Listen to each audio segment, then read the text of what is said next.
dan semua ini nanti akan dipermasalahkan nih. Ini dinasti nih.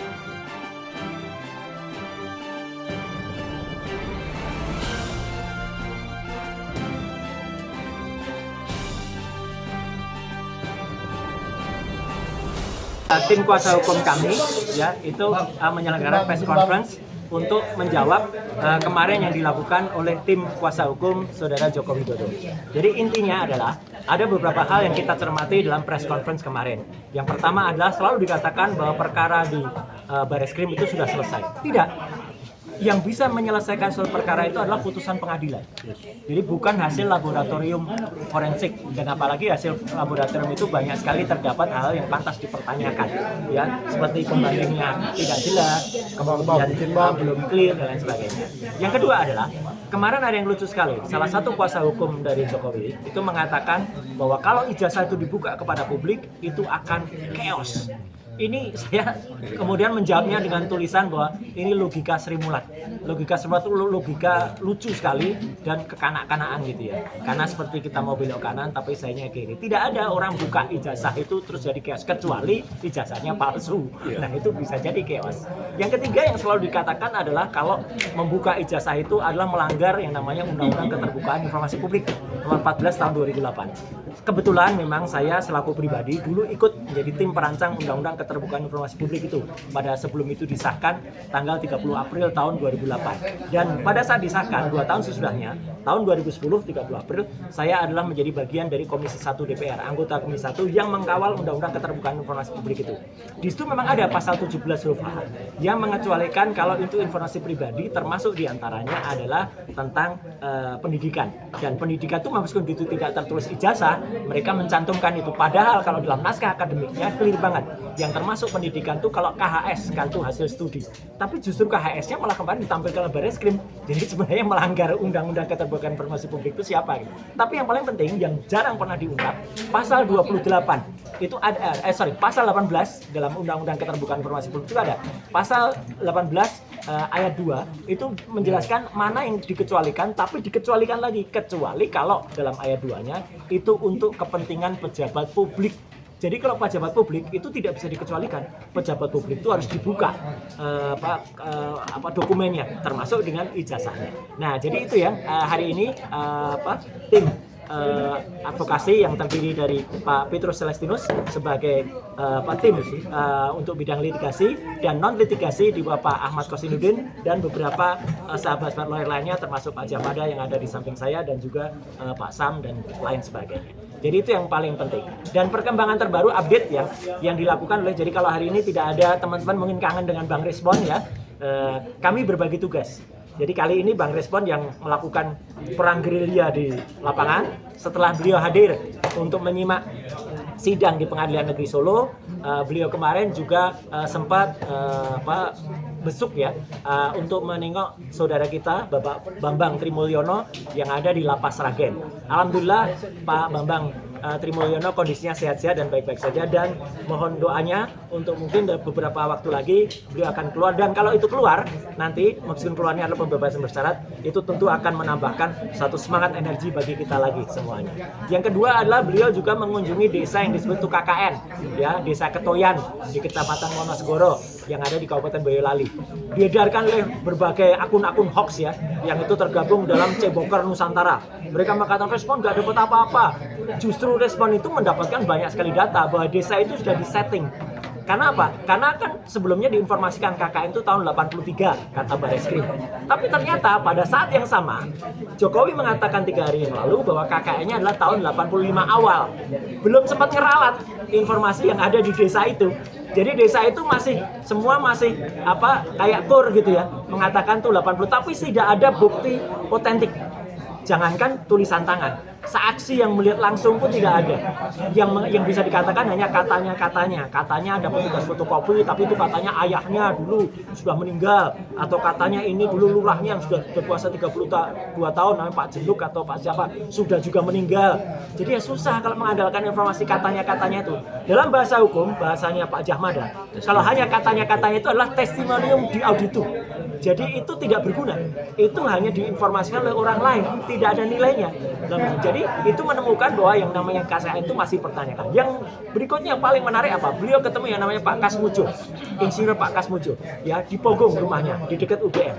Dan meskipun dengan keterbatasannya dan meskipun itu kelihatan betul Pak Kasmujo itu agak kemudian tampak dia larang-larang untuk bicara ya. Tapi beliau dengan jujur mengatakan dua hal yang paling prinsip.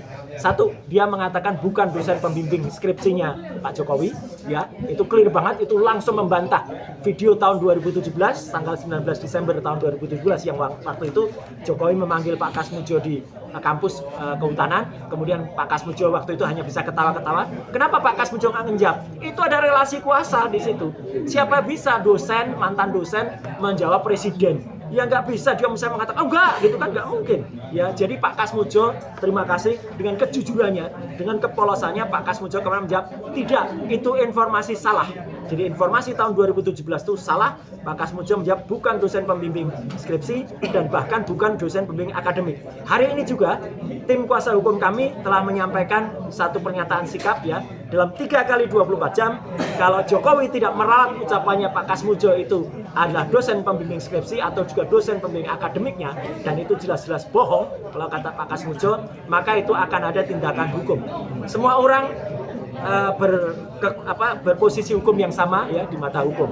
Ya dan Pak Kasmujo pun mengatakan dulu pada saat itu beliau itu masih asdos, asisten dosen. Gelarnya juga masih BSc, belum insinyur. Dikuatkan lagi dengan istrinya yang ada. Ya gitu. Jadi dua orang yang sudah bersaksi di sana. Dan hal yang paling menarik adalah yang diketemukan pagi hari tadi. Karena kami itu mendengar ada sesuatu yang tidak tepat ya pada Harian Kedaulatan Rakyat ya edisi tanggal 18 Juli tahun 1980 yang itu seharusnya tertulis 5 Poso tahun 1912 karena ejaan Jawa itu ya mulai dari pertama kali itu Suro Sapar Mulut Bakdo Mulut, kemudian terus bulan ke-9 itu adalah Poso, kemudian setelah Poso Sawal, kemudian terus sampai sampai besar dan lain sebagainya ya itu adalah Poso bukan puasa. Tapi setelah kami datang ke Perpustakaan Daerah Istimewa Yogyakarta di Jalan Malioboro, apa yang kami temukan sungguh mengejutkan. Semua dokumentasinya lengkap, mulai dari tahun-tahun 70, 80 semua ada. Kecuali apa? Kecuali tahun 80 pada bulan Juni, Juli, Agustus, September, pada itu bulan yang sangat krusial. Tidak ada. Dan kata petugas perpustakaan itu dibawa atau dalam kurung diambil atau disita belum dikembalikan oleh petugas yang waktu itu datang, petugas kepolisian. Ini kan pelanggaran. Apakah KR itu barang bukti kejahatan? Apakah kemudian masyarakat Jogja itu mau kemudian dirugikan karena harusnya bisa membaca KR? Nggak ada. Dan kami juga temukan KR edisi setahun sebelumnya, yaitu pada bulan Agustus tahun 1979, terbaca bulannya itu adalah Pasa, bukan puasa. Ya gitu. Berikutnya kalau kita lihat KR selalu Pasa. Kalau ada edisi misalnya tahun pertama, tahun tertentu yang kemudian mungkin ada puasa, nah perlu ditanyakan ke KR. Mungkin nggak KR mencetak puasa itu? Ya gitu. Jadi sekali lagi clear, itu informasi-informasi terupdate yang dilakukan oleh teman-teman Bang Resmon, Sentana TV dan lain-lain yang ada di Jogja. Tapi sekali lagi, ya. Jadi Bang Resmon itu adalah kemudian sekarang lagi berencana untuk ketemu dengan satu orang lagi yang itu belum saya informasikan. Nanti clearnya kalau sudah ada YouTube-nya. Tapi sekali lagi teman-teman terima kasih atas kehadiran di konferensi pers yang dilakukan oleh tim kuasa hukum kami, tim advokasi kami di bawah Pak Petrus Celestinus dan juga di bawah Pak Ahmad Kosinudin dan tuan rumah ada Pak Sam dan juga di sini ada Pak Jamada dan kawan-kawan sekalian. Terima kasih. Bang, Bang Yakub mengatakan bahwa sudah dibuktikan dari pihak Barreskrim terkait ijazah ini, Bang. Ya, mungkin kalau istilah anak sekarang jangan kudet ya. Kudet itu kurang update. Ya, tim pembela ulama dan aktivis TPUA itu telah mendapatkan surat dari Barreskrim dari Wasisdik tertanggal 4 Juni yang lalu bahwa mereka sudah menerima surat dari TPUA dan akan menindaklanjuti ya permintaan dari TPUA. Tapi apakah tindak lanjutinya itu nanti dengan akan menggelar lagi gelar terbuka atau khusus itu kita serahkan saja. Tapi sekali lagi saya harus katakan sejujurnya, kalau positif saya katakan positif. Saya salut kepada Pak Kapolri, Pak Jenderal Polisi Listio Sigit Prabowo yang kemarin pada saat pertemuan di depan para buruh ya di Mabes Polri mengatakan akan kemudian mengajak tim eksternal. Kami harapkan itu masyarakat menunggu janjinya, ya. Masyarakat membuktikan janji Pak Kapolri untuk kemudian melaksanakan apa yang mau dilaksanakan untuk mengundang tim eksternal.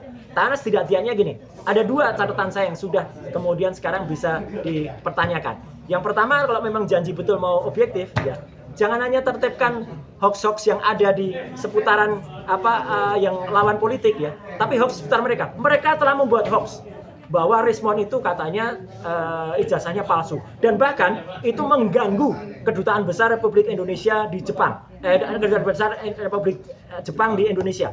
Bahkan kedubes Jepang itu terganggu dengan hoax itu karena mencantumkan wajah Perdana Menteri Jepang. Sampai kedubes Jepang itu melakukan klarifikasi, ya. Itu kan berarti mengganggu hubungan kedua negara, dan itu diedarkan oleh hoax-hoax dari kelompok namanya Ceboker Nusantara, ya.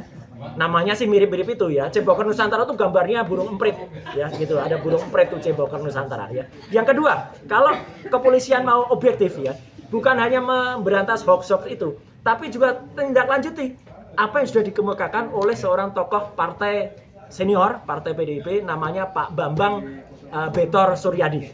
Ya, karena beliau menyebut dengan jelas ada 6 orang plus 7, ya, plus 1 orang lagi, jadi 7 orang, termasuk Pak Andi Wijayanto, mantan Sekap, mantan Gubernur Lemhanas, yang konon mengetahui bahwa ijazah yang dipermasalahkan itu adalah sudah ada dibuat tahun 2012 pada saat Pilkada DKI Jakarta, dicetak di Pasar Pramuka di daerah Salemba, dan sempat ada pertemuan di rumah Jalan Cikini. Itu clear banget, ya, nama-nama orangnya ada semua di situ.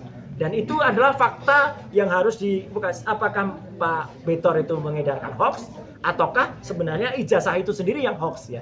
Jadi sekali lagi kita salut dengan janji Pak Kapolri, tapi tolong Pak Kapolri tunaikan janjinya. Minimal ada 2 tantangan saya terhadap itu tadi. Bersihkan hoax-hoax dari Ceboker Nusantara, ya, dan kemudian dari tantangan dari Pak Betor Suryadi. Oke? Artinya belum terhenti proses dari Bareskrim? Insya Allah belum terhenti, karena kalau itu terhenti yang berhak menghentikan itu hanya pengadilan, ya, bukan Bareskrim, apalagi hanya sekedar laboratorium forensik.